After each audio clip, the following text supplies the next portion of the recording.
টাকা ছাড়া আপনি জাতির কোনো উপকার করতে পারবেন না। পয়সা কম উপার্জন করতে হবে কোনোদিন আমি এই কথা বলি না, তবে বৈধ উপার্জন করতে হবে।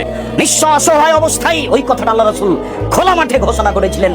তিনি খোলা মাঠে বলেছিলেন 450 কিলোমিটার দূরে, 600 কিলোমিটার দূরে যেতে হবে। তাবুকের যুদ্ধে কে কি করতে পারে, কে দান করতে পারে। সেদিন ওমর রাদিয়াল্লাহু তাআলা আনহু বলেছিলেন, আজকে আবু বকর সিদ্দিককে পরাজয় করে দেব।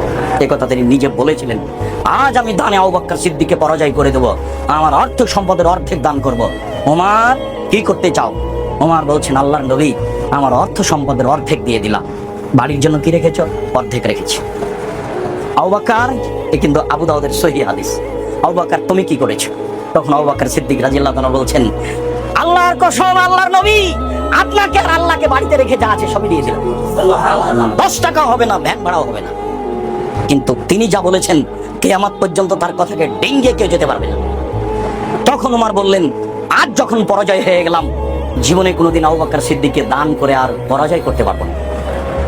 যা টাকা ছিল তাতে হয়তো আবু বকর সিদ্দিকের টাকার চেয়ে উমরের টাকা 10 গুণ বেশি হতে পারে, কিন্তু ভাষা যেটা আবু বকর সিদ্দিকের ছিল, এই ভাষাকে ডিঙ্গিয়ে পৃথিবীর কেউ যেতে পারবে না। আবু বকর সিদ্দিক রাদিয়াল্লাহু তাআলার ভাষাটা ছিল, আপনাকে আর আল্লাহকে বাড়িতে ঘিরে সব দিয়ে দিলাম। তখন আল্লাহর নবী বলছেন, ওসমান, তুমি কি করছো? তখন ওসমান রাদিয়াল্লাহু তাআলা বলছেন, এবার টাকা। ওসমান রাদিয়াল্লাহু তাআলা বলছেন, আল্লাহর নবী, যত মানুষ তাবুকের যুদ্ধে যাবে সমস্ত মানুষের অর্ধেকের যাতায়াত খরচ, খাওয়া খরচ আমি দেব। এর নাম টাকা। আপনি ভাবতে পারবেন না, এদেশের সরকারকে যদি এখন বলা হয় রাজি হবে না। 30,000 মানুষ ছিল, 15,000 মানুষকে 15,000 উট দিবেন, যাতায়াত খাওয়া খরচ দিবেন 3 মাসের, তার নাম টাকা।